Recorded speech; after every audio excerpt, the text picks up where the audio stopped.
Hello friends, good morning to all of you. मैं धर्मेंद्र कपड़ेल, आपका अपने YouTube channel unique paid class में स्वागत है। आज सर हम लोग बात करने वाले हैं क्या इंग्लिश पेडागोगी को लेकर। समझते हैं इंग्लिश पेडागोगी होता क्या है, ठीक है ना। सबसे पहले समझते हैं क्या है कि पेडागोगी क्या होता है, ठीक है ना। तो पेडागोगी का मतलब होता है कि हाउ टू टीच। आप जो स्टूडेंट को पढ़ाएंगे तो कैसे पढ़ाएंगे, हाउ टू टीच। ये नहीं सिखाता कि व्हाट टू टीच, क्या पढ़ाना ये नहीं सिखाता है। क्या सिखाता है, हाउ टू टीच, कैसे पढ़ाना है। तो बेसिकली हम देखेंगे इंग्लिश पेडागोगी, इससे जो हाउ टू टीच कंसेप्ट आता है पेडागोगी का, ठीक है ना।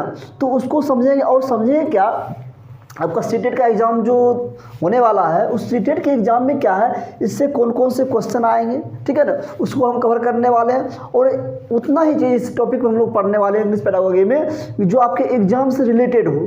पढ़ने के लिए तो बहुत सारा चीज़ है, लेकिन जो एग्ज़ाम में आ सकता है उससे रिलेटेड हम टॉपिक इसमें डिस्कस करने वाले हैं, ठीक है ना। आपका जो भी टीचर ट्रेनिंग, जो भी सीटेट का एग्ज़ाम हो गया, केवीएस हो गया, डीएसएसबी हो गया, यानी किसी भी प्रकार के आप कोई एग्ज़ाम देते हैं, ठीक है ना, टीचर का, तो उसमें क्या होता है, आपका जो इंग्लिश पेडागोगी का जो सेक्शन होता है उसके लिए क्या है, इस क्लास बहुत ही महत्वपूर्ण है। इसलिए क्लास को इन तक जरूर देखिएगा आप। चलिए तो क्लास को स्टार्ट करते हैं। अब देखिए इंग्लिश पेडागोगी की अगर हम बात करें तो सबसे पहला आता है कैरेक्टरिस्टिक्स ऑफ ए लैंग्वेज, यानी किसी भाषा का जो कैरेक्टरिस्टिक्स होता है कि जो गुण होते हैं, वो गुण क्या होता है उसको समझते हैं।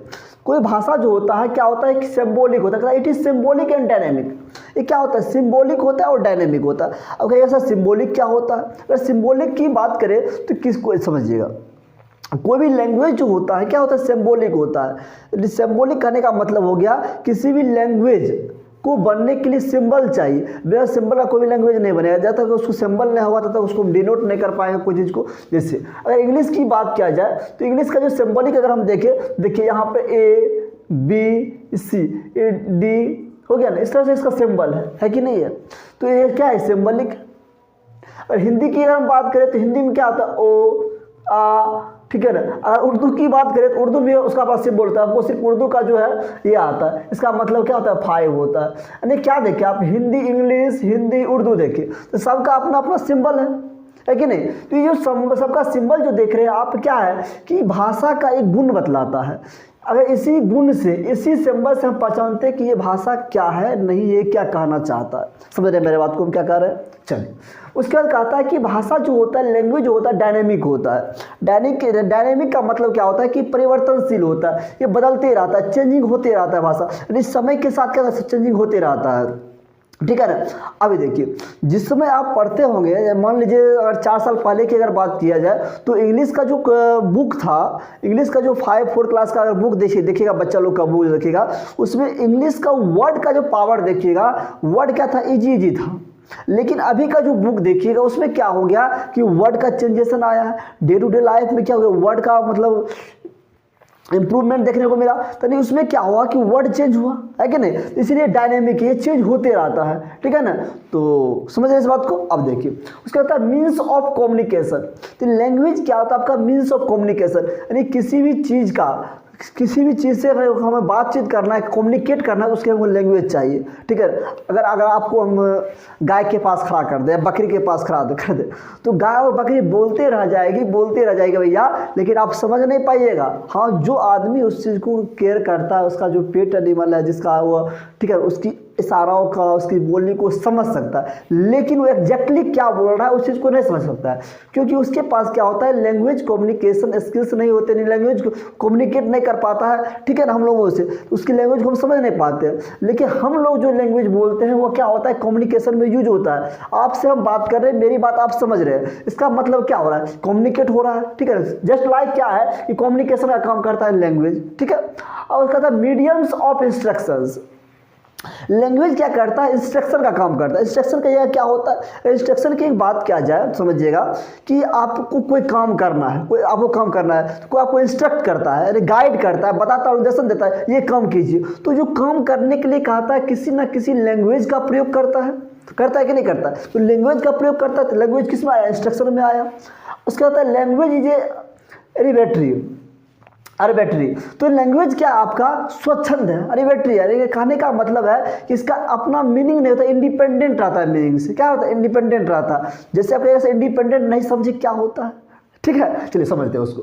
अगर हम बात करें, जैसे मान लीजिए यहाँ पे क्या है कि इस तरह का एक बॉक्स बना हुआ है, ठीक है, जैसे यहाँ पे देखिए ये है, तो जरा देखिए, ये देखिए, इसका हम नाम दे दिए पेंसिल। का नाम दे दिए?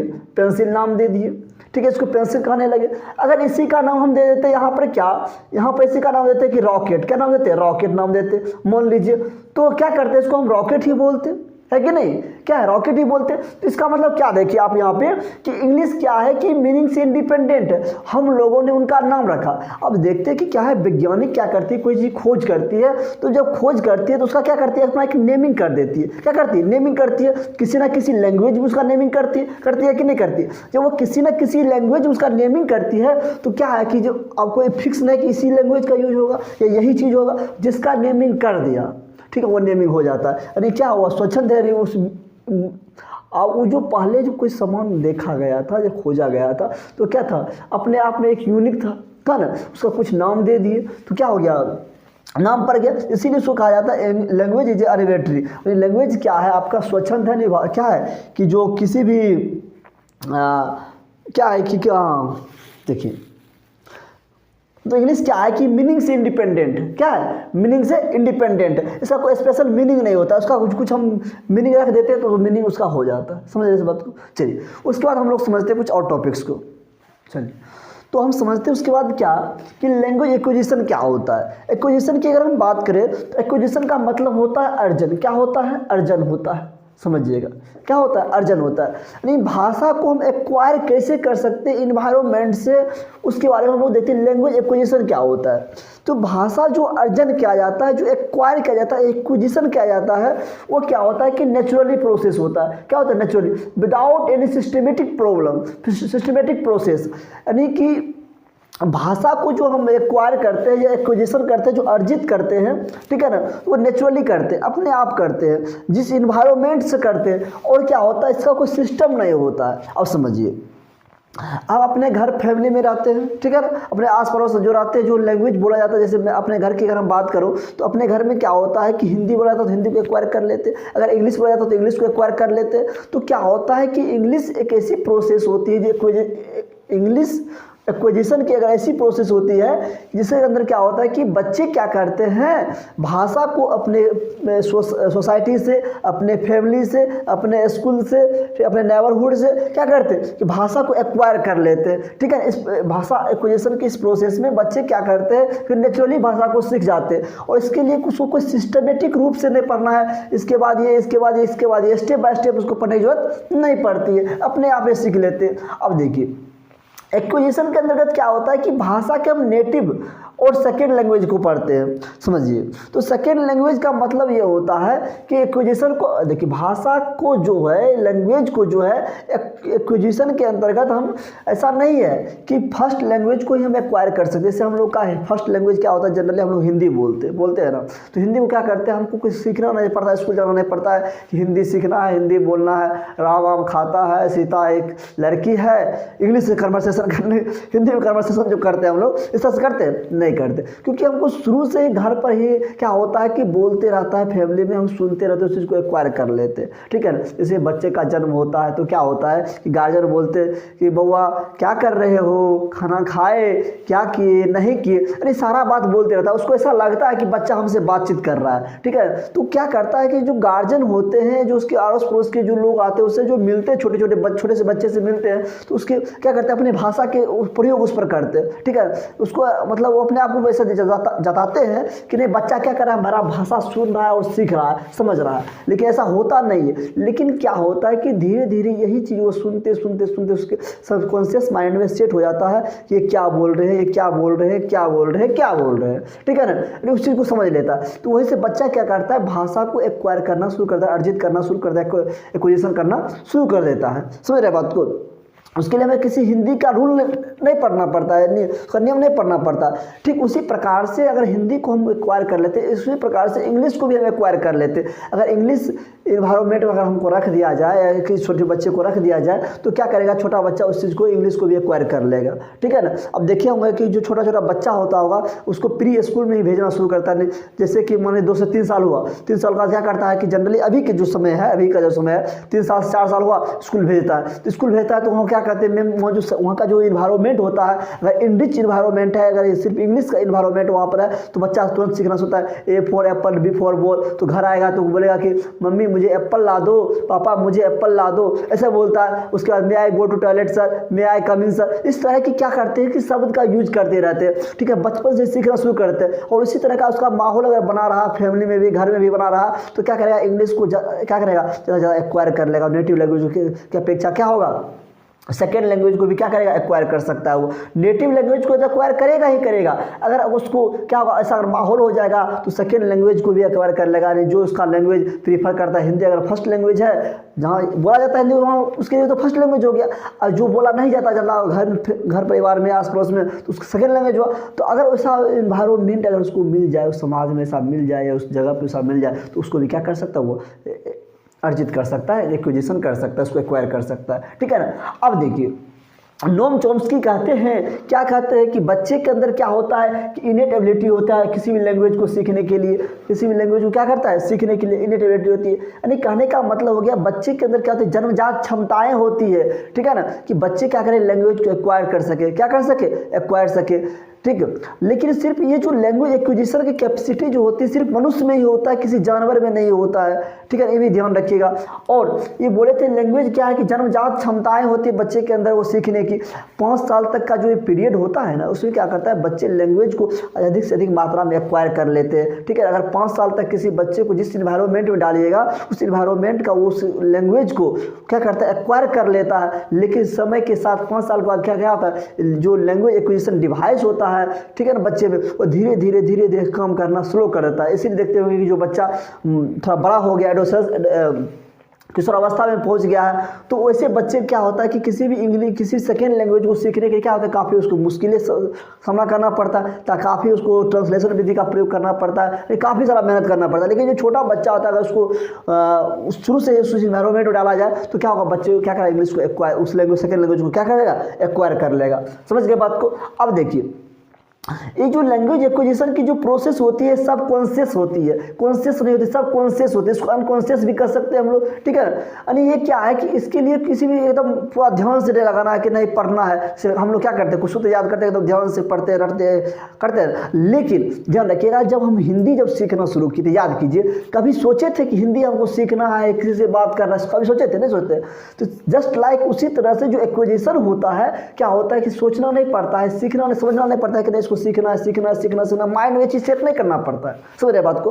तो ये क्या होता है, अपने आप हम इन्वायरमेंट से सीख लेते हैं, इसको कहते हैं हम लोग सब कॉन्शियस प्रोसेस है ये। ठीक है, और ये क्या होता है कि रियल कन्वर्सेशन में यूज होता है। लैंग्वेज एक्विजिशन क्या होता है, रियल कन्वर्सेशन, जो हम लोग क्या करते हैं कि डे टू डे लाइफ में हम एक दूसरे से बातचीत करते हैं। तो क्या होता है कि जो एक्विजिशन में जो हम किसी भी लैंग्वेज का जो एक्वायर करते हैं, एक्विजिशन जो हम करते हैं, अर्जित करते हैं, उसको क्या करते हैं, डेली लाइफ में यूज करते हैं। अगर डेली लाइफ में यूज करते हैं तो क्या होता है, अपने आप उस चीज़ को और इम्प्रूवमेंट होते चला जाता है। ठीक है, अब शुरू में जो बोलते होंगे हिंदी की अगर हम बात करें तो हिंदी में अगर बोलते होंगे, आप किसी भी शब्द को बोलते होंगे तो आपको बोलने में क्या होता होगा, किसी बड़े से कैसे बात करें, छोटे से कैसे बात करें, किसको आप बोले, किसको तुम बोले, तो शुरू में प्रॉब्लम होती है। लेकिन आप जब बड़े को देखते हैं कैसे बात करता है, कैसे स्कूल में सिस्टम है, कैसे किसी टीचर से बात कैसे किया जाएगा, बड़ों से कैसे बात किया जाएगा, छोटों से कैसे बात किया जाएगा, तो आप उस चीज़ को देखते हैं और आपका सबकॉन्शियस माइंड क्या करता है, उसको ऑब्जर्व करता है कि इसका मतलब ये है, यहाँ पे ये बोलना चाहिए। आप क्या करते हैं, बोलना शुरू कर देते हैं। तो वही कहता है यहाँ पे जो एक्विजिशन का जो प्रोसेस होता है, रियल कन्वर्सेशन उसका यूज होता है। ठीक है ना।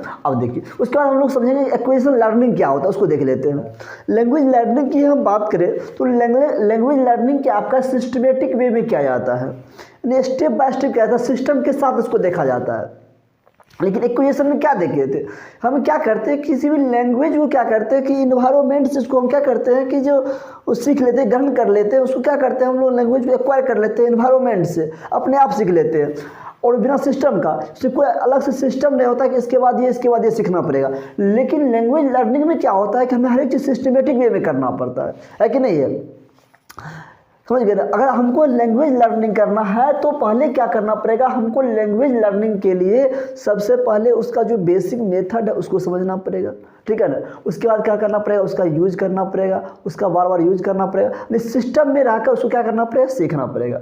उसका कहता है कि लैंग्वेज लर्निंग क्या है, आपका इंक्लूसिव प्रोसेस है। इंक्लूसिव प्रोसेस का मतलब होता है इसको क्या करेगा हम लोग क्लास में प्रॉपर क्लास करके प्रॉपर गाइडेंस के साथ इसको हम सीख सकते हैं लैंग्वेज को। लैंग्वेज लर्निंग के अंतर्गत क्या होता है कि इसको गाइडेंस के साथ, अगर हम इंग्लिश की बात किया जाए, इंग्लिश की बात किया जाए तो इंग्लिश क्या है, अगर हमको ये जो मेरा सेकेंड लैंग्वेज इंग्लिश है, तो जो इंग्लिश सेकेंड लैंग्वेज है तो इसको क्या करेंगे हम लोग कि जो एक्वायर अगर हम नहीं कर पाते, एक्वायर नहीं करते तो उसको लर्न नहीं करते, इसको क्या करना पड़ेगा, प्रॉपर क्लास में जाकर क्या करना पड़ेगा, रूल नियम सब कुछ सीखना पड़ेगा, तब जाकर हम इंग्लिश को क्या करेंगे, लर्न कर पाएंगे, सीख पाएंगे।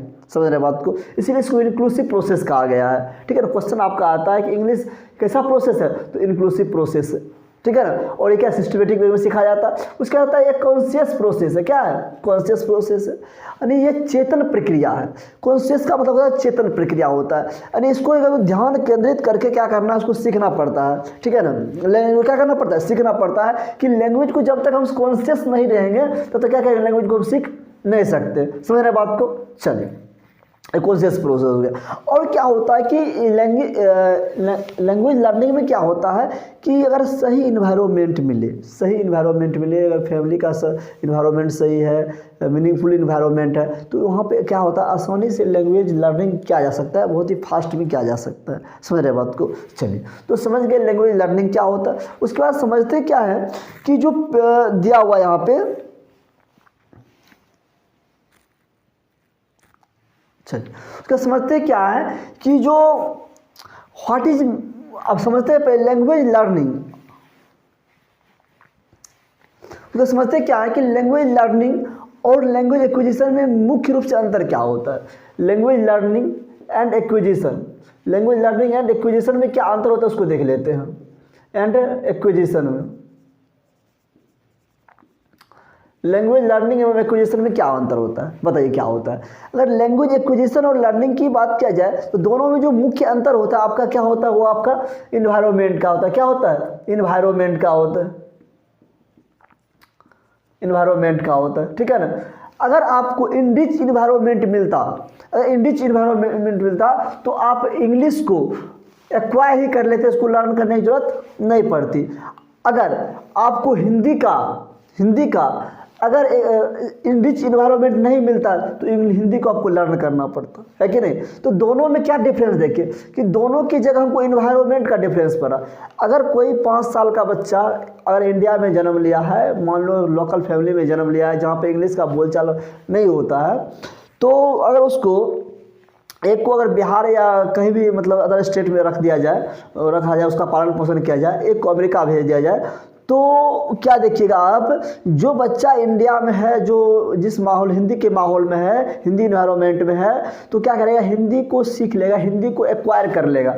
लेकिन जो लड़का या जो मतलब जो बच्चा क्या है कि जो अमेरिका में गया है, उसको इंग्लिश इन्वायरमेंट में रहा है, तो क्या होगा कि इंग्लिश को क्या एक्वायर कर लेगा। तो क्या देखिए आप, बच्चा यहीं का है लेकिन इन्वायरमेंट क्या हो गया कि चेंज हुआ, तो क्या क्या उसको एक्वायर कर ले, इंग्लिश को एक्वायर नहीं कर पाया। जो यहाँ था इंग्लिश को एक्वायर नहीं कर पाया, लेकिन जो वहाँ था इंग्लिश को एक्वायर कर लिया, और जो वहाँ था हिंदी को एक्वायर नहीं कर पाया, लेकिन यहाँ जो था हिंदी को एक्वायर कर लिया। देखिए इसका मतलब क्या हुआ कि बेसिक डिफरेंस क्या हुआ इन्वायरमेंट का, ठीक है ना। अब चलिए, अब होता है किसी भी लैंग्वेज को लर्न करने का जो प्रीरिक्विजिट क्या होता है। प्रीरिक्विजिट का मतलब समझिए क्या होता है। प्रीरिक्विजिट की अगर हम बात करें तो क्या होता है समझिए। प्रीरिक्विजिट का मतलब होता है पहली शर्त। किसी भी लैंग्वेज को लर्न करने की जो पहली शर्त क्या होता है, मोटिवेशन। क्या होता है जी, मोटिवेशन होता है। क्या होता है, मोटिवेशन होता है। अब कहिएगा सर मोटिवेशन कैसे होता है, अब समझिए। आप किसी भी चीज़ को लर्न कब करते हैं, आप जो पढ़ाई कर रहे हैं क्यों कर रहे हैं, आपका एक मोटिवेशन है कि नहीं हमको क्या करना है, सीटेट एग्जाम क्रैक करना है, ठीक है ना। और क्रैक करना है इस बार तो सरकारी नौकरी लेना ही लेना है कि नहीं, इसलिए आप लर्न करते। जस्ट लाइक किसी भी लैंग्वेज को लर्न करने के लिए क्या होता है कि मोटिवेशन होना चाहिए। अब मोटिवेशन भी कई प्रकार का होता है, आगे जब हम लोग पढ़ेंगे तो उसमें डिस्कस करने वाले हैं कि मोटिवेशन क्या होता है, मोटिवेशन कितने प्रकार होते हैं, सब कुछ डिस्कस करेंगे। तो मोटिवेशन होना चाहिए, ये नहीं कि आज पूरा मोटिवेट है एकदम गए एकदम पूरा एकदम इंग्लिश पढ़े ढंग से एकदम 2 घंटा 4 घंटा लगा देते हैं, फिर अगला दिन हो यार अभी नहीं पढ़े हैं, मन नहीं लग रहा है, तो फिर क्या किए, छोड़ दिए। तो छोड़ दिया तो उसमें क्या होता है कि लैंग्वेज का क्या होता है कि लर्न जो होता है सही से नहीं हो पाता है, क्योंकि आप रेगुलर बेसिस पर उसको नहीं करते। आपके अंदर क्या है कि एक्सटर्निक मोटिवेशन है, ठीक है, एक्सटर्नल मोटिवेशन है। तो क्या चाहिए, किसी भी लैंग्वेज को लर्न करने के इंटरनल मोटिवेशन चाहिए, ठीक है ना, तब आप उस लैंग्वेज को क्या कर सकते हैं, उसको लर्न कर सकते हैं। तो पहली शर्त आप क्या देखिए कि जो पहले किसी भी लैंग्वेज को लर्न करने के लिए क्या चाहिए, हमको मोटिवेशन चाहिए। क्या चाहिए, मोटिवेशन चाहिए। समझ रहे हैं बात को, समझ गए ना। तो इंग्लिश है तो इंग्लिश को सीखने के लिए हमको मोटिवेशन चाहिए। अगर हमको जापानीज सीखना चाहिए तो जापानी के लिए मोटिवेशन है, हमको जापानी लैंग्वेज सीखना है, 2-4 लैंग्वेज का जानकारी हमको आना चाहिए, तो पूरा इंटरनली मोटिवेट है। तो क्या कीजिए, आप उस चीज़ को सीखिए। अगर आप ना इंग्लिश का मोटिवेशन है सीखने का, ना अदर लैंग्वेज सीखने का मोटिवेशन, तो आप क्यों सीखिएगा? स्वाभाविक बात है, क्यों सीखेगा? जब तक आपके अंदर मोटिवेशन नहीं आएगा तब तक उसको सीखिएगा क्यों, है कि नहीं? तो समझ गए इस बात को। चलिए तो आगे हम लोग कुछ टॉपिक और देख लेते हैं कि लैंग्वेज एक्विजिशन और लैंग्वेज लर्निंग पर कुछ लोगों ने क्या किया है कि अपनी टिप्पणी दी है, ठीक है। उनका कहना है कि लैंग्वेज एक्विजिशन और लैंग्वेज लर्निंग किस तरह से लोग क्या करते हैं कि बच्चे एक्वायर करते हैं किसी भाषा को, कैसे उसको लर्न करते हैं, उसको देख लेते हैं कि इन सभी लोगों को स्किनर, चॉम्स्की, वाइगोत्स्की, पियाजे, इन सभी का कहना है कि लैंग्वेज एक्विजिशन और लर्निंग के ऊपर सबका अपना अपना थॉट है। तो देखते हैं किनका क्या थॉट होता है। तो स्किनर कहते हैं कि बच्चे क्या करते हैं कि लैंग्वेज कि जो लर्न करते हैं कैसे करते हैं कि प्रैक्टिस, कॉपी और रोट, यानी बच्चे क्या करते हैं किसी भी भाषा को जो सीखते हैं क्या करते हैं उसको प्रैक्टिस से सीखते हैं। क्या करते हैं, प्रैक्टिस से सीखते हैं। जितना ज़्यादा प्रैक्टिस करेंगे उतना ज़्यादा सीखेंगे। ऐसा किसका कहना है, तो स्किनर का कहना है, ठीक है ना। और स्किनर कहते हैं कि बच्चे क्या करते हैं, नकल करके, क्या करके, नकल कर कर भाषाओं को सीखते हैं, ठीक है ना। और साथ ही साथ उसको क्या करते हैं, रोट लर्निंग, जिसको बार बार रट्टा मार के क्या करते हैं, रट्टा मार के अरे क्या है कि रोट लर्निंग से क्या करते हैं बच्चे भाषा को सीखते हैं।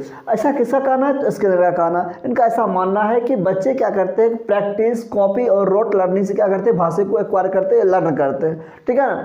और इनका ये भी कहना है कि जो मोटिवेशन होता है किसी भी लैंग्वेज को लर्निंग करने का, जो मोटिवेशन होता है एक नेशनल हाईवे की तरह होती है, ठीक है ना। तो नेशनल हाईवे में क्या होता है कि देखते हो उसका रोड कितना पतला, मतलब सॉलिड रहता है। सॉलिड करने का मतलब कितना प्लेन रहता है, गाड़ी इस पर क्या करता है, दौड़ता है कि नहीं, दौड़ता है। जस्ट लाइक उसी तरह से किसी भी लैंग्वेज को लर्न करने के लिए क्या चाहिए, मोटिवेशन चाहिए, ठीक है ना। तो क्या होगा कि जल्दी से जल्दी उसको हम सीख सकते हैं। अगर मोटिवेशन नहीं है तो नहीं सीखे। किसी भी चीज़ में अगर मोटिवेशन नहीं है तो आप नहीं सीखे। खास करके लैंग्वेज की अगर यहाँ बात किया जाए तो आप बिना मोटिवेशन का किसी भी लैंग्वेज को आप नहीं सीख सकते, है कि नहीं। क्योंकि आपको मोटिवेशन ही नहीं है उस चीज़ को सीखने की, तो क्या सीखिएगा, ठीक है। अगर जापानी सीखने का मोटिवेशन रहेगा तो जापानी सीखिएगा। अगर नहीं रहेगा, जापानी को आज तक आपने सीखने की कोशिश की नहीं की, तो आपको उसके अंदर मोटिवेशन नहीं है। आप इंग्लिश सीखने की कोशिश की, हाँ तो की, क्योंकि आपके अंदर उसका मोटिवेशन है इंग्लिश सीखने का, है कि नहीं। चल अब समझते हैं कि उसके बाद नोम चॉम्स्की क्या कहते हैं कि लैंग्वेज एक्विजिशन और लर्निंग के ऊपर नोम चॉम्स्की का कहना है कि बच्चे के अंदर क्या होता है कि इनेट कैपेबिलिटी होती है लैंग्वेज को लर्न करने की, यानी जन्मजात क्षमताएं होती है कि भाषा को क्या कर सकता है, वो अर्जित कर सकता है। और उन्होंने कहा कि प्रथम 5 साल जब बच्चे का जन्म होता है तब से लेकर 5 साल तक की जो पीरियड उन्होंने कहा उसको क्या था, उन्होंने क्या कहा, एक क्रिटिकल पीरियड होता है। यानी बच्चे क्या करते हैं, इसे भाषाओं को क्या कर सकते हैं, ज़्यादा से ज़्यादा मात्रा में एक्वायर कर सकते हैं, सीख सकते हैं, एक्वायर यानी ग्रहण कर सकते हैं, अर्जित कर सकते हैं, ठीक है ना। ऐसा किसने कहा था, नोम चॉम्स्की ने कहा था, ठीक है। और उन्होंने कहते कि बच्चे के अंदर क्या होता है कि एलईडी होता है। एलईडी क्या होता है, एलईडी होता है लैंग्वेज एक्विजिशन डिवाइस होता है, कि जो बच्चे के अंतर्गत जो क्या होता है किसी भी मानव के अंदर पाया जाता है। और ख़ासकर जो बच्चा होता है उस 5 साल तक की एज में क्या होता है, उसके अंदर जो एलईडी होता है, लैंग्वेज एक्विजिशन डिवाइस होता है, वो क्या होता है, बहुत ही क्रिटिकल सिचुएशन होता है, यानी बहुत ही कर सकते हैं एकदम उत्तेजित अवस्था में होता है कि किसी चीज़ को सीख ले, ठीक है ना, ऐसी अवस्था में होती है। लेकिन धीरे धीरे 5 साल के बाद क्या होता है, वो उसका जो एलईडी होता है, लैंग्वेज एक्विजिशन डिवाइस होता है, धीरे उसका कमजोर होते चला जाता है, वो भाषा को ठीक से एक्वायर नहीं कर पाता, उसको एक्वायर करने में ज़्यादा एफर्ट करना पड़ता है, ठीक है ना। अब देखिए जो एलईडी आप देख रहे हैं, लैंग्वेज एक्विजिशन डिवाइस जो देख रहे हैं, तो अभी तक किसी वैज्ञानिक ने ऐसा प्रूव नहीं किया कि जो माइंड जो होता है कि माइंड के किस भाग में है, कहाँ पे है, नहीं। बस ऐसा उन्होंने नोम चॉम्स्की ने कहा है कि मानव के अंदर एक ऐसी डिवाइस होती है जिसको हम लोग कहते हैं एलईडी, लैंग्वेज एक्विजिशन डिवाइस, के अंदर क्या करता है, भाषा को एक्वायर करता है, ठीक है ना। और सिर्फ मानव के अंतर्गत ही ऐसा होता है और किसी भी प्राणी यानी किसी भी जीव के अंतर्गत ऐसा नहीं होता है, ठीक है ना। लेकिन अभी तक पता नहीं चला है कि क्या है, नहीं है, एक्चुअल में कहाँ पे है, नहीं है, ठीक है ना। तो इनका कहना था क्या होता है, बच्चे के अंतर्गत इनेट एबिलिटी होती है किसी भाषा को एक्वायर करने की, ठीक। उसके बाद समझते हैं बाइगोस्की ने लैंग्वेज एक्विजिशन लर्निंग के ऊपर क्या कहा। देखिए बाइगोस्की का कहना था कि लैंग्वेज क्या होता है कि सोशल इंटरेक्शन से, किससे, सोशल इंटरेक्शन से, यानी जो समाज में अंतःक्रिया से, समाज के साथ रिलेट होने से क्या होता है, भाषा को एक्वायर करते हैं। जिस कल्चर में आप रहते हैं, जिस सोसाइटी में रहते हैं, वहाँ कैसी भाषाएं बोली जाती है, कैसी लैंग्वेज का प्रयोग किया जाता है, वो असर क्या होता है, आपके ऊपर पड़ता है। क्योंकि आप परिवार के साथ अपने समाज के साथ रहते हैं लगभग टाइम, है कि नहीं। तो जैसा समाज रहेगा आप वैसा भाषा को सीखिएगा, उसी भाषा को ग्रहण कीजिएगा, अर्जित कीजिएगा, ठीक है। किनका कहना है, बाइगोस्की का कहना है, ठीक है। उसके बाद समझते हैं पियाजे ने इस लैंग्वेज एक्विजिशन एवं लर्निंग पर क्या कहा। तो पियाजे का कहना है कि जो लैंग्वेज एक्विजिशन और लर्निंग जो होता है कि इन्वायरमेंट्स की इंट्रैक्शन से होता है। लैंग्वेज को एक्वायर जो करते हैं हम लोग इन्वायरमेंट से करते हैं। हमारे चारों तरफ इन्वायरमेंट कैसा, मेरा स्कूल कैसा, मेरा फैमिली कैसा, मेरा सोसाइटी कैसा, यानी सारे पूरे इन्वायरमेंट को मिलाकर अगर देखा जाए तो उस इन्वायरमेंट का रिजल्ट होता है किसी भी लैंग्वेज को एक्वायर करने की कैपेसिटी, ठीक है ना। अब एनवायरमेंट कैसा है, तो ये एनवायरमेंट को लेकर बोले थे पियाजे, लेकिन बाइगोस्की सोसाइटी को लेकर बोले थे, सोशल इंटरेक्शन से होता है। लेकिन अगर बात किया जाए स्किनर को, स्किनर क्या बोले थे, बच्चे क्या करते हैं, रट कर, सीख कर, कॉपी किसी का नकल कर बार प्रैक्टिस कर क्या करते हैं, भाषा को एक्वायर करते हैं। अगर हम चॉम्स्की की बात किया जाए, उनका कहना क्या था कि इनेट कैपेबिलिटी होती है बच्चे के अंदर किसी भाषा को क्या करने के लिए, उसको एक्वायर करने के लिए, ठीक है ना। चलिए आगे चलते हैं। तो हम बात कर रहे थे एनसीएफ के ऊपर। समझिए एनसीएफ क्या है कि इसको कहते हैं हम लोग नेशनल करिकुलम फ्रेमवर्क, ठीक है। एनसीएफ 2005, एनसीएफ 2005 के अनुसार से क्या है कि इंग्लिश क्या है आपका एक सेकेंड लैंग्वेज है और ग्लोबल लैंग्वेज है, दोनों है।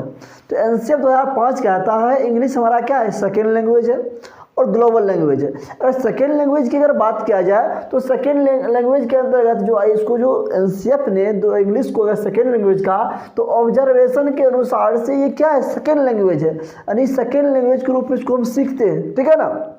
लेकिन अगर मल्टी लैंग्वेजल कंट्री की अगर बात किया जाए, बहुभाषी देश की अगर बात किया जाए, तो उसमें अगर इंग्लिश को देखा जाए तो क्या है, ग्लोबल लैंग्वेज है, क्या है, ग्लोबल लैंग्वेज है, ठीक है ना। अब समझिए उसके बाद कहता है क्या, एज पर इंडियन कॉन्स्टिट्यूशंस, यानी भारतीय संविधान के अनुसार जो आपका इंग्लिश जो होता है एसोसिएट ऑफिशियल लैंग्वेज है। एसोसिएट का मतलब क्या है, सहभागी यानी सहसाथी, ठीक है ना। तो अपना जो ऑफिशियल लैंग्वेज है क्या है, हिंदी है, ठीक है ना। इंडियन कॉन्स्टिट्यूशन क्या कहता है कि इंडिया के जो ऑफिशियल लैंग्वेज है हिंदी है, ठीक। लेकिन इंग्लिश जो होता है आपका क्या, एसोसिएट ऑफिशियल लैंग्वेज है, ठीक है ना, सहकर्मी है, उसके साथ है, ठीक। हिंदी के साथ इंग्लिश को भी लिखा मतलब जोड़ा गया है, इसलिए इसको ऑफिशियल लैंग्वेज कहा जाता है इंग्लिश को। अब देखिए ओला एक्ट, ओला का मतलब क्या होता है समझिएगा, ओला का मतलब था official language act, official language act 1963 जो लाया गया था, उसमें जो आर्टिकल 343(2) में इंग्लिश को जोड़ा गया था। पूछा जाता है क्वेश्चन ऐसा, किस एक्ट में और किस आर्टिकल में इंग्लिश को जोड़ा गया है, तो आर्टिकल आपका क्या हो गया, 343 एक्ट 1963, यानी ऑफिशियल लैंग्वेज एक्ट। याद रखना ओला से याद रखना, ओला का फुल फॉर्म भी कभी कभी पूछ देता है, समझना है कि जो ओला का मतलब क्या था, ऑफिशियल लैंग्वेज एक्ट, क्या हो गया ऑफिशियल लैंग्वेज एक्ट, ठीक है ना।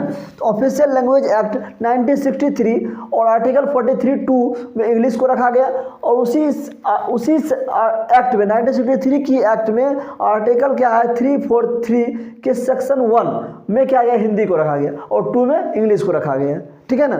तो ये अपना एनसीएफ हो गया, आपका ये कॉन्स्टिट्यूशन के अंदर इंग्लिश का क्या महत्व है, इंग्लिश को कहाँ पर क्या रखा गया, सारा चीज़ क्लियर हो गया।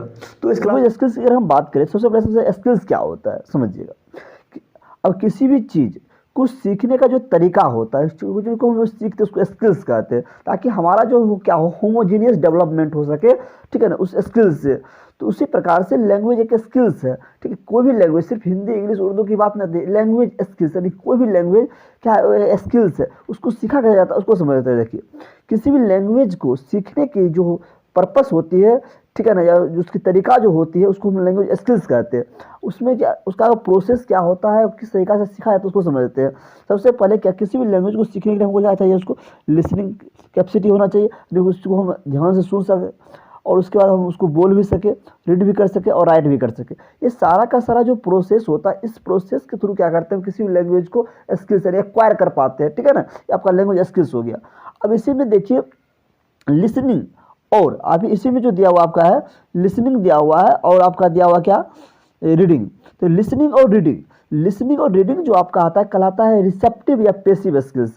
रिसेप्टिव या पैसिव स्किल्स कहलाता है। अब कहेगा रिसेप्टिव और पैसिव स्किल्स को क्यों कहते हैं, इसलिए कहते हैं कि लिसनिंग और रीडिंग में हम क्या होते हैं, एक्टिव नहीं रहते। अब कोई बोल रहा है क्या करते हैं, खड़ा होकर सिर्फ सुनते रहते हैं। कोई पढ़ रहा है सिर्फ क्या करते हैं, या हम ही पढ़ते हैं, सिर्फ पढ़ रहे हैं, मन मन साइलेंट रीडिंग कर रहे हैं, तो ये क्या होगा, मतलब उसमें एक्टिव नहीं रहते, इसलिए इसको पैसिव या रिसेप्टिव, इसको हम क्या करते हैं, रिसिप्ट कर रहे हैं, ग्रहण कर रहे हैं उस चीज़ को, इसलिए रिसेप्टिव या पैसिव स्किल्स कहते हैं। उसके बाद आता है बात, देखिएगा उसके बाद आता है बात स्पीकिंग का, और उसके बाद आता है राइटिंग का। स्पीकिंग का और राइटिंग का, स्पीकिंग और राइटिंग को कहा जाता है आपका प्रोडक्टिव या एक्टिव एक्सप्रेसिव स्किल्स कहा जाता है। क्यों कहा जाता है, क्योंकि स्पीकिंग जब आप करते हैं तो क्या, जैसे हम अभी बोल रहे हैं, आप तो आप सुन रहे, तो आप हो गए क्या, पैसिव या रिसेप्टिव हो गए, ठीक है ना, रिसीव कर रहे हैं आप। लेकिन हम जो बोल रहे हैं यहाँ पर क्या हो गया, हम क्या एक्सप्रेस कर रहे हैं अपनी बातों को, ठीक है, हम एक्टिव है, यहाँ पे प्रोडक्टिव है, ठीक है ना। तो इस प्रकार की जो स्पीकिंग होती है क्या, इसलिए क्या कहलाता है, एक्टिव या एक्सप्रेसिव कहलाता है या प्रोडक्टिव कहलाता है। लेकिन राइटिंग की अगर बात करें तो राइटिंग में क्या करते हैं, आप एक्टिव रहते हैं, हमेशा हाथ आपका चलते रहता है, आई और आंख, हाथ और आंख का क्या होता है, कोऑर्डिनेशन चलते रहता है हमेशा, आप एक्टिव रहते हैं। इसीलिए इसको क्या कहा गया, स्पीकिंग और राइटिंग को प्रोडक्टिव या एक्टिव या एक्सप्रेसिव कहा गया है, स्किल्स कहा गया, ठीक है ना। चलिए उसके बाद समझ लेते हैं हम लोग क्या, किसी भी लैंग्वेज स्किल्स को सीखने के लिए एक सीक्वेंस होना जरूरी होता है। जब तक सीक्वेंस में नहीं करेंगे तब तक उस चीज़ को हम समझ नहीं पाएंगे। सबसे पहले सीक्वेंस यहाँ पर दिया हुआ है आपका, देखिएगा यहाँ पे लर्निंग, लिसनिंग, स्पीकिंग, उसके बाद रीडिंग, उसके बाद राइटिंग। देखिए जब बच्चे का जन्म होता है, सबसे बच्चे पहले क्या करता है कि सुनना शुरू करता है। उसको कोई आया उधर से बउआ नूनू सुगा कुछ भी कहा, ठीक है ना, कुछ भी कहा, सिर्फ क्या करता है बच्चा उस चीज़ को सुनता है, सुनते सुनते सुनते सुनते धीरे धीरे क्या करता है, वो फिर बोलना शुरू करता है, पापा मामा चाचा बोलना शुरू करता है। जब वो बोलने के लिए सीख जाता है तो वो क्या करता है, उसको कुछ इसको क्या करता है कि रीड भी कर सकता है, क्या कर सकता है, उसको रीड भी करता है। उसके बाद फिर उसको राइटिंग की क्या होती है, उसकी नॉलेज हो जाती है। इस प्रकार से क्या होता है, लैंग्वेज को सीक्वेंस चलते रहता है, ठीक है ना। चलिए यहाँ तक समझ गए, आगे बढ़ते हैं हम लोग। चल और उसके बाद आता है यहाँ पे क्या, जरा देखिएगा यहाँ पे उसके बाद यह प्राइमरी और रेनफोर्समेंट। अरे आपका जो लिसनिंग और स्पीकिंग जो होता है ये प्राइमरी रखा गया है। इसको क्यों प्राइमरी रखा गया समझिए, क्योंकि लिसनिंग और स्पीकिंग, जब तक आप किसी चीज़ को लिसन नहीं कीजिएगा, सुनिएगा नहीं, और समझ गए ना, और स्पीक नहीं कीजिएगा, तब तक आपके अंदर क्या होगा, आपकी पर्सनालिटी को कोई आज समझेगा नहीं, कोई समझेगा। आप कोई बोल रहा है, ठीक है, जब तक उसको सुनिएगा नहीं तब तक उसको आप बोल नहीं सकते, ठीक। सबसे बड़ी बात होता है किसी भी लैंग्वेज को सीखने के लिए, किसी भाषा को समझने के लिए, किसी व्यक्ति को समझने के लिए क्या है, सबसे पहले उसकी बातों को सुनना पड़ता है। जब उस बात को अच्छा से सुनेंगे तब उसका हम रिप्लाई दे सकते हैं, इसलिए इसको प्राइमरी में रखा गया है। लेकिन स्पीकिंग और राइटिंग की अगर हम बात करें तो स्पीकिंग और राइटिंग में क्या है, इसको रिइंफोर्समेंट, यानी स्पीकिंग ज़बरदस्ती भी बोल सकते हैं हम, राइटिंग ज़बरदस्ती भी कर सकते हैं। लेकिन समझ गए बात को, तो स्पीकिंग और राइटिंग को किस में रखा गया है, तो रिइंफोर्स में रखा गया है। और समझते हैं कि जो आपका जो दिया हुआ है यहाँ पर समझिएगा, रीडिंग, जो रीडिंग दिया हुआ है, तो रीडिंग कैसा होता है, तो रीडिंग एक लाउड रीडिंग होता है, ठीक है, क्या होता है, लाउड रीडिंग होता है, एक साइलेंट रीडिंग होता है, और एक आपका उसके बाद प्रिडिक्शन और इन्फरिंग होता है। समझिएगा यहाँ पे अगर हम बात करें रीडिंग की, तो हम क्या करते हैं, कुछ चीज़ जब बोलते हैं या पढ़ते हैं तो उसका कहते हैं लाउडली पढ़ते हैं, आवाज़ लगा लगा के पढ़ते हैं। तो ऐसे भी करते हैं, कुछ चीज़ को पढ़ते हैं तो उसको साइलेंट में मने मन पढ़ते हैं, उसको साइलेंट रीडिंग कहते हैं, ठीक है, उसका कहते हैं साइलेंट रीडिंग कहते हैं। लेकिन अब पढ़ने के बाद क्या करते हैं, हम उसका कुछ क्वेश्चन का आंसर निकाल पाते हैं, इसका मतलब ये क्या हुआ, इसका मतलब वो क्या हुआ, ठीक है, उसको हम कहते हैं इन्फरिंग या प्रिडिक्शन कहते हैं, ठीक है ना। तो इस प्रकार से क्या समझिए कि रीडिंग का तीन प्रोसेस होता है, एक लाउड रीडिंग, एक साइलेंट रीडिंग और प्रिडिक्शन या इन्फरिंग होता है। उसका होता है राइटिंग की अगर हम बात करें तो राइटिंग को हम लोग कहते हैं ट्रांसक्राइबिंग या पैराफ्रेजिंग कहते हैं, ठीक है ना। इसके अंदर हम डिक्टेशन के बारे में पढ़ते हैं, समझिए डिक्टेशन के बारे में, डिक्टेशन क्या होता है समझिएगा। अब जब स्कूल क्लासेस जब स्कूलिंग टाइम में रहते हैं तो उसमें क्या होता है कि बच्चों को डिक्टेशन लिखाया जाता है, नहीं इसको हिंदी में सुरती लेख कहते हैं, ठीक है ना, ताकि बच्चा क्या कर सके, जैसे कोई चैप्टर पढ़ाया गया, चैप्टर पढ़ाने के बाद क्या आता है इसका हार्डवर्ड लिखाया जाता है। जब हार्डवर्ड लिखाया जाता है तो उसमें क्या होता है, हार्डवर्ड में कुछ गलतियां होती है और कुछ सही होता है। टीचर क्या करते हैं उसको कहते हैं फिर से रीराइट करके लाओ। तो इस प्रकार के करने से क्या होता है कि बच्चे का जो प्रोनाउंसिएशन होता है, जो वर्ड मीनिंग की जो पावर होती है इंक्रीज होती है। इसे क्या कहते हैं, डिक्टेशन कहते हैं। समझ गए इस बात को? चलिए आगे बढ़ते हैं हम लोग, ठीक है। चलिए अब इसमें कुछ क्वेश्चन को हम लोग कर लेते हैं। देखिए क्वेश्चन यहाँ पर दिया हुआ है, ध्यान दीजिएगा। कहता है word which we use in writing and speaking. कहता है वैसे वर्ड जिसको हम लोग यूज करते हैं राइटिंग और स्पीकिंग, वो क्या कहलाता है? तो आपका क्या कहलाएगा? वो कहलाएगा आपका एक्टिव वोकैबुलरी कहलाएगा। कहिएगा क्यों एक्टिव वोकैबुलरी कहलाएगा? एक्टिव वोकैबुलरी इसलिए कहलाएगा, ध्यान रखिए, एक्टिव वोकैबुलरी इसलिए कहलाएगा क्योंकि आप जब रीडिंग करते हैं और जब जब राइटिंग करते हैं और स्पीकिंग करते हैं तो हमेशा एक्टिव रहते हैं। जैसे स्पीक कर रहे हैं तो एक्टिव है, अब यहाँ पर कुछ राइट किया तो ये भी एक्टिव, जब एक्टिव नहीं रहता तो लिखेंगे नहीं, इसलिए क्या कहा, एक्टिव वोकैबुलरी कहा गया है, ठीक है ना। चलिए आगे बढ़ते हैं। देखिए अगला क्वेश्चन दिया हुआ यहाँ पे आपका क्या कि building hand eye coordination will lead to develop dash skills. कहता है हैंड और आई, आप हाथ से कोई चीज को लिखते हैं, ठीक है, और आपका आई, जब तक आई कनेक्ट नहीं होगा हैंड किसी पेज पर और उससे जब तक लिखेंगे नहीं तो क्या होगा, सही से लिखाएगा नहीं। तो ये जो हैंड और आई का जो कनेक्शन होता है, कोऑर्डिनेशन जो होता है, ठीक है ना, कोऑर्डिनेशन जो होता है, तो ये क्या चीज डेवलप करता है? ये डेवलप करता है आपका हैंड राइटिंग। क्या डेवलप करता है? हैंड राइटिंग, ठीक है ना।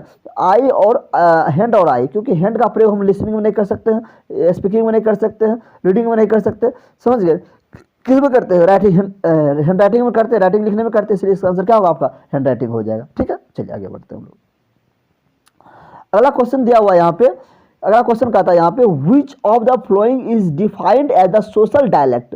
इनमें से कौन सा सोशल डायलेक्ट, समझिएगा जरा, इस सोशल डायलेक्ट के बारे में बात कर रहा है यहाँ पे। कहता है इनमें से कौन सा सोशल डायलेक्ट को डिफाइंड करता है, ठीक है ना, समझते हो। तो सोशल डायलेक्ट क्या था समझिए, इस टॉपिक को हम इसमें मेंशन नहीं किया, लेकिन इस क्वेश्चन के माध्यम से आपको हम बता देना चाहते हैं क्या कि सोशल डायलेक्ट क्या होता है। सोशल डायलेक्ट की अगर हम बात करें तो सोशल डायलेक्ट क्या होता है, किसी पार्टिकुलर एरिया के ग्रुप, वहाँ के लोगों के समूह के द्वारा बोली जाने वाली जो भाषाएं होती है वो किस डायलेक्ट में बोली जाती है, वहाँ की जो समूह है, कम्युनिटी है, जो ग्रुप है, उनके द्वारा जो बोली जाने वाली भाषा, उसको हम लोग डायलेक्ट कहते हैं। क्या कहते हैं? डायलेक्ट कहते हैं। इसका आंसर क्या हो जाएगा? Speech characteristics of a language, community और ग्रुप ऑफ पीपुल। यानी किसी भी लैंग्वेज का जो कैरेक्टरिस्टिक्स होती है, जो गुण होती है, उस कम्युनिटी या ग्रुप ऑफ पीपुल के द्वारा जो बोली जाती है, उसको हम लोग कहते हैं डायलेक्ट कहते हैं। क्योंकि ये जो ग्रुप है, लोगों का एक समूह है, इसीलिए सोशल कहा जाता है, क्योंकि सोशल समाज में तो लोग ही रहते हैं ना, तो क्या कहा जाता है, इसको सोशल डायलेक्ट कहा जाता है। समझ आया बात? इसका आंसर आपका क्या हो जाएगा? Speeches transaction characteristics of a language of a community और ए ग्रुप ऑफ पीपुल। अब देखिए यहाँ पर एक और यहाँ पर दिया हुआ, देखिए social characteristics of a language of ए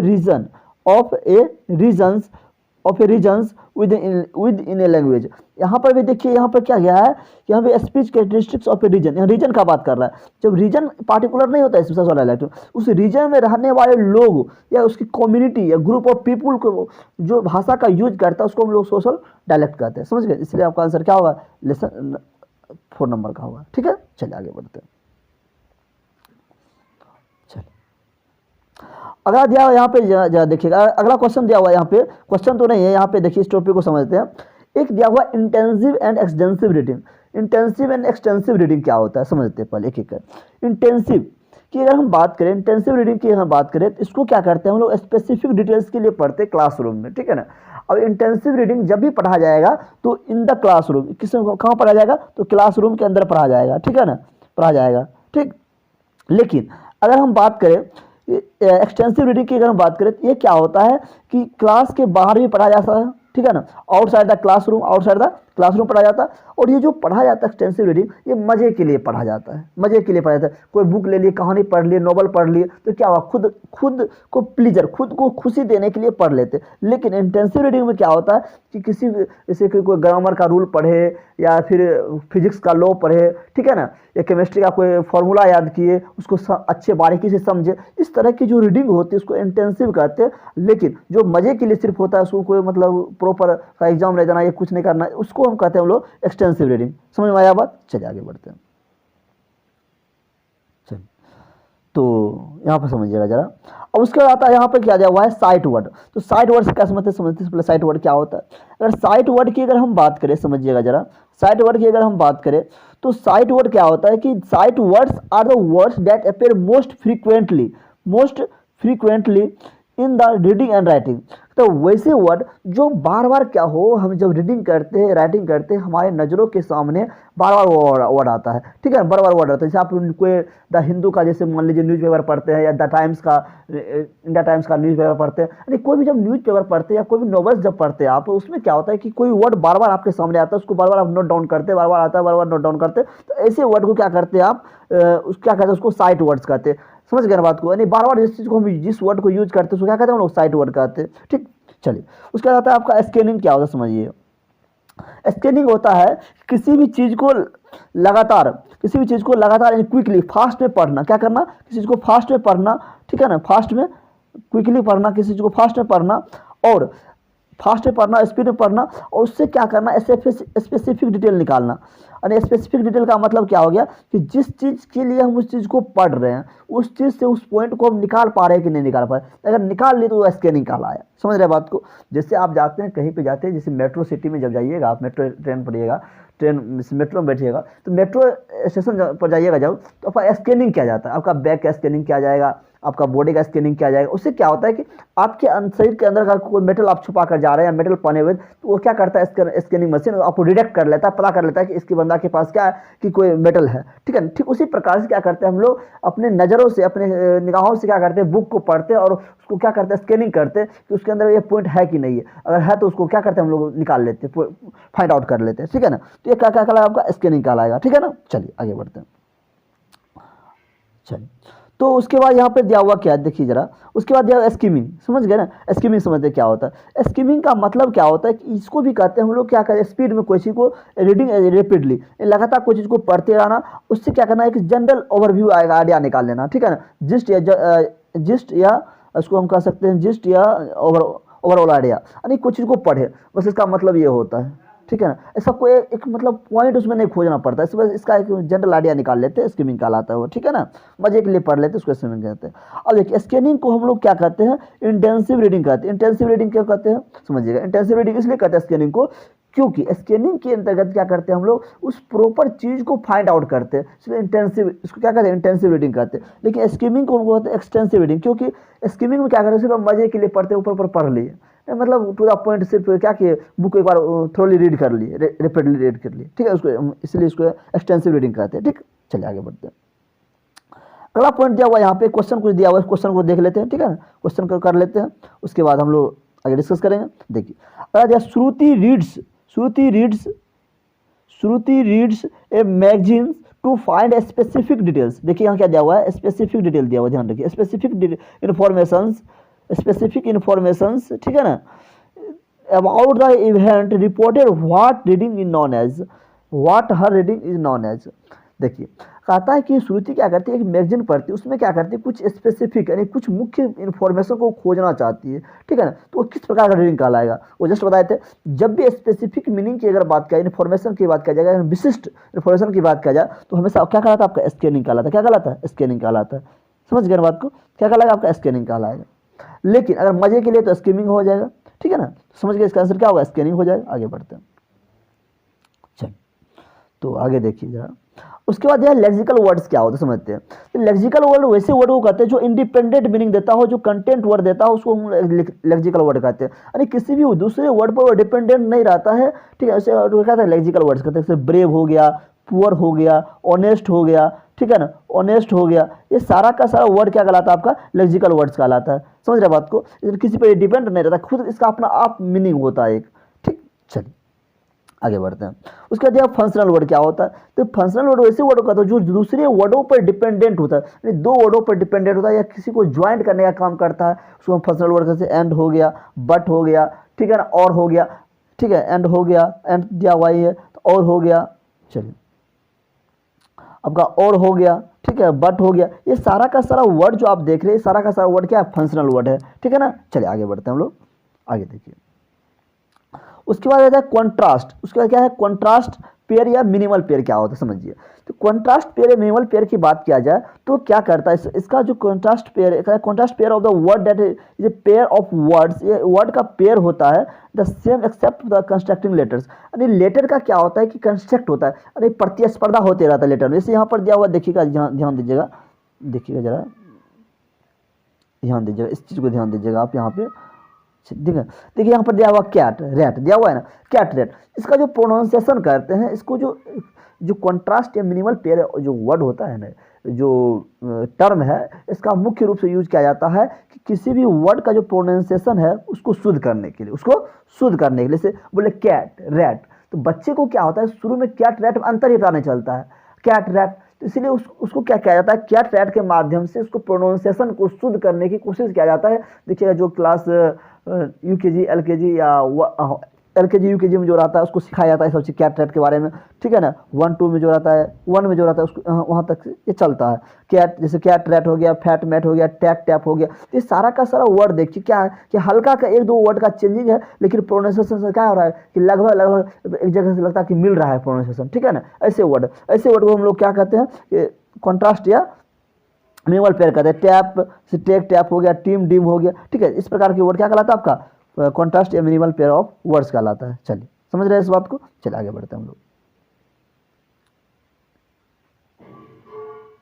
चलिए उसका समझते हैं हम लोग क्या इंटोनेशन क्या होता है समझिए। इंटोनेशन की अगर हम बात करें तो इंटोनेशन बेसिकली क्या होता है कि इसमें क्या होता है किसी भी वर्ड को जब हम बोलते हैं ना, किसी भी सेंटेंस को जब बोलते हैं, किसी वर्ड को जब बोलते हैं, उस बोलने का जो तरीका होता है उस तरीका में क्या होता है कि आपके बोलने का जो वॉइस का तरीका है अप एंड डाउन होता है। तो जो voice rise and fall, up या डाउन होता है, राइज एंड फॉल या अप एंड डाउन जो आपके वॉइस होता है, वेरिएशन इन टाउन्स में जो आपके टोन में जो वेरिएशन होता है या वॉइस में जो राइज एंड फॉल होता है, तो इसको हम लोग कहते हैं इंटोनेशन। लेकिन इंटोनेशन में ध्यान रखिएगा इस प्रोनाउंसिएशन पर कोई इफेक्ट नहीं पड़ता। जैसे हम आप बोल रहे हैं अभी, जैसे बोल रहे हैं जैसे हम बात कर रहे हैं, जैसे बोल रहे हैं अभी, देखिए कहते variation in town, rise and fall in voice, variation in town doesn't effect on A pronunciation. तो आप देखिए यहाँ प्रोनाउंसिएशन, तो यहाँ पर जो हम बोले भी देखिए स्लो डाउन में बोले, फिर जोर से बोले, तो इस प्रकार की जो साउंड निकलती है इसको हम लोग कहते हैं इंटोनेशन कहते हैं। समझे इस बात को, चलिए आगे बढ़ते हैं।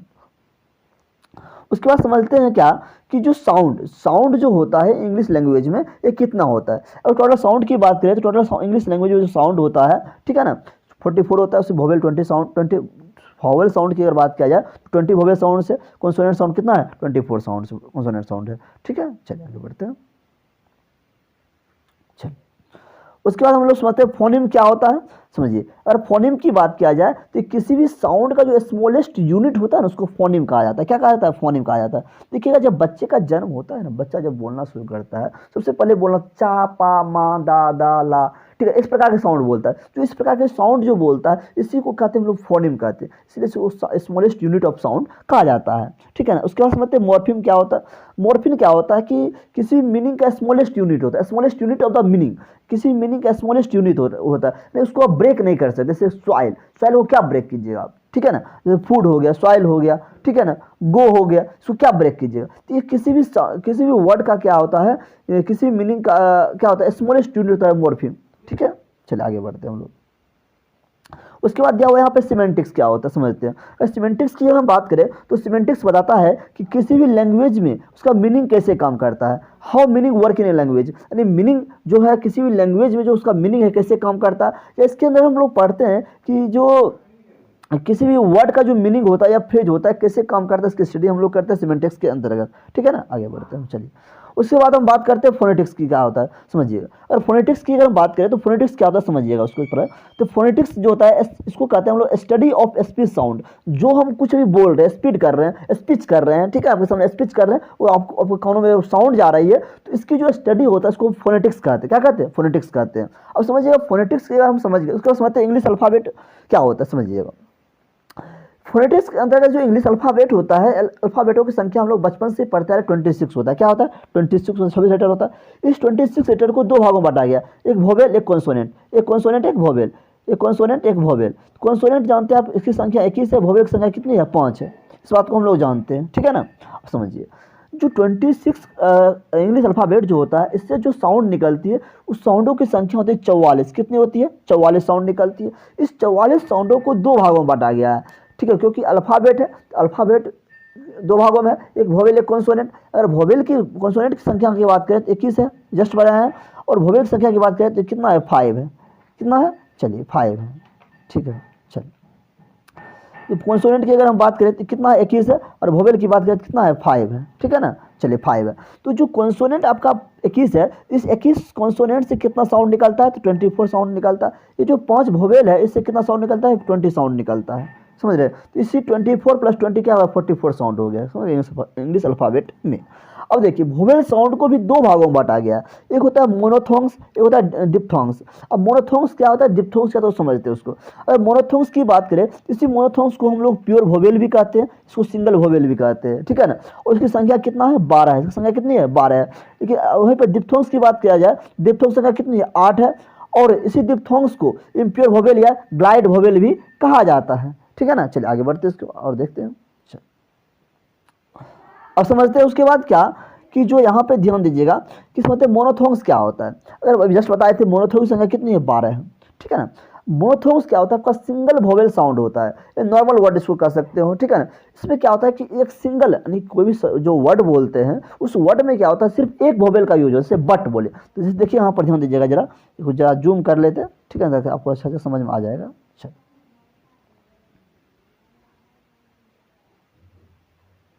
चलिए यहाँ पर जैसे बोले बट, ठीक है ना, तो देखिएगा यहाँ पर बट जब बोले हैं तो यू देखिए बट, अपने बट बट ओ आया ना, तो यो ओ आया है, इसमें क्या हुआ? सिंगल वोवेल यूज हुआ है, साउंड जो आया है सिंगल वोवेल का साउंड आया। बोले सट सट अ, सट अ आया ना ओ, तो ये क्या हुआ? सिंगल वोवेल साउंड हो गया। एगो देखिए यहाँ पर ए गो, अब कहेगा इसमें सर एगो में जो तो ए और ओ डबल वोवेल है, दो वोवेल दिया हुआ है, मोनोथोंग्स कैसे हो गया? समझिएगा जब एगो बोलते हैं तो उस एगो में क्या होता है कि उसका प्रोनाउंसिएशन करते हैं, जब उसका उच्चारण करते हैं, प्रोनाउंसिएशन करते हैं, उसमें क्या होता है कि ए ग, ए के बाद क्या आता है? गो, यानी गो आता है। ए क्या हो गया? आपका कॉन्सोनेंट हो गया, और गो क्या हो गया? आपका सॉरी ए क्या हो गया? आपका वोवेल हो गया, गो क्या होगा? कॉन्सोनेंट हो गया। तो ए जो कॉन्सोनेंट हुआ, तो ए पहले कॉन्सोनेंट, उसके बाद ये क्या वोवेल है, ए पहले वोवेल आया, उसके बाद गो कॉन्सोनेंट आया। तो यहाँ पर क्या देखिए आप कि जो सिंगल वोवेल का यूज हुआ यहाँ पर ए के बाद लगातार गो ओ नहीं आया, तो ए के बाद गो आया,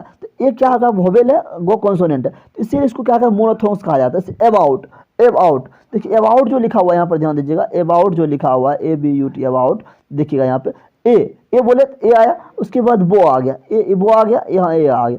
यहाँ पर जो ए और बो जो आया है यहाँ पे देखिएगा, यहाँ पर सिंगल, यहाँ पर देखिए आप कहिएगा इसमें तीन को वोवेल है, ए भी है, ओ भी है, ओ भी, यू भी है, तीन वोवेल। लेकिन आप जब प्रोनाउंसिएशन करते हैं, जब उच्चारण करते हैं, तो उस उच्चारण में एक साथ कितना वोवेल आप बोल पाते हैं या उसका यूज हो पाता है बोलने के समय में, तो ये डिपेंड करता है। तो अगर आप एक बार में मल्टीपल वोवेल क्यों ना किसी वर्ड में, जब वो उच्चारण के समय सिंगल वोवेल का सिर्फ साउंड निकले, इसे उसको हम मोनोथोंग्स कहेंगे। जैसे अबाउट, एब आउट, ए के बाद बो आ गया ना, तो ए के बाद जो बो आ गया तो एक सिर्फ सिंगल वोवेल एक साथ आया उच्चारण में, इसीलिए इसको मोनोथोंग्स कहा जाता है। अबाउट हो गया, बट हो गया, सट हो गया, हो गया। समझ रहे बात को? चलिए उसके बाद हम लोग समझते हैं आगे,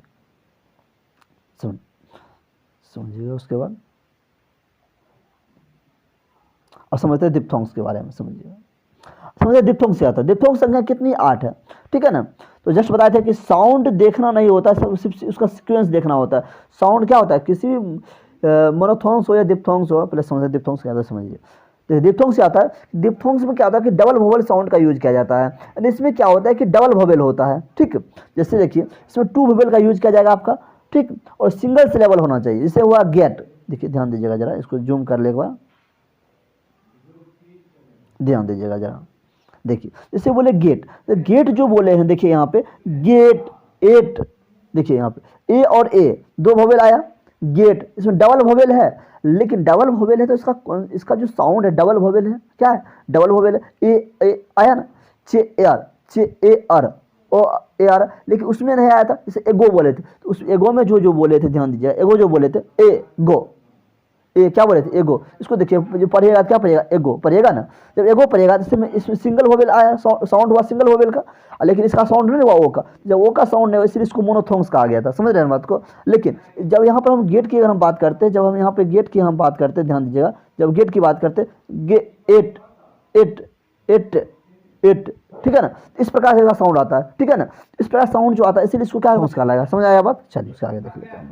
चलिए यहाँ तक कोई दिक्कत जी नहीं ना। चलिए तो इस वीडियो में इतना है। और आप ये मेरा इंस्टाग्राम आईडी हो गया, ठीक है ना, इंस्टाग्राम आईडी हो गई, और जो आपका ये टेलीग्राम चैनल हो गया। तो ये वीडियो के लास्ट में इसका जो PDF होगा आपको इस चैनल पर, इंस्टाग्राम चैनल पर मिल जाएगा आपको, तो वहाँ से जाकर आप इसको डाउनलोड कर सकते हैं या देख सकते हैं। चलिए, और अभी तक आपने चैनल को सब्सक्राइब नहीं तो सब्सक्राइब कर लें, ठीक है ना। और वीडियो पसंद आई है तो लाइक कीजिए, दोस्तों के साथ शेयर कीजिए, और बेल आइकन प्रेस करना ना भूलें, क्योंकि इससे आपको अपडेट मिलते रहेगी। अरे वीडियो में किसी प्रकार की आपको समझ में नहीं आया तो आप कमेंट कर सकते हैं, इस टॉपिक पर समझ में नहीं आया, ठीक है ना, या किस टॉपिक पर अगला वीडियो चाहिए, ठीक है ना, तो आप कमेंट कर सकते हैं ताकि हम आपके लिए उस चीज़ को ला सकें, ठीक है ना। तो इस वीडियो में इतना ही, मिलते हैं नेक्स्ट वीडियो में। Thanks for watching the video. जय हिंद, जय भारत।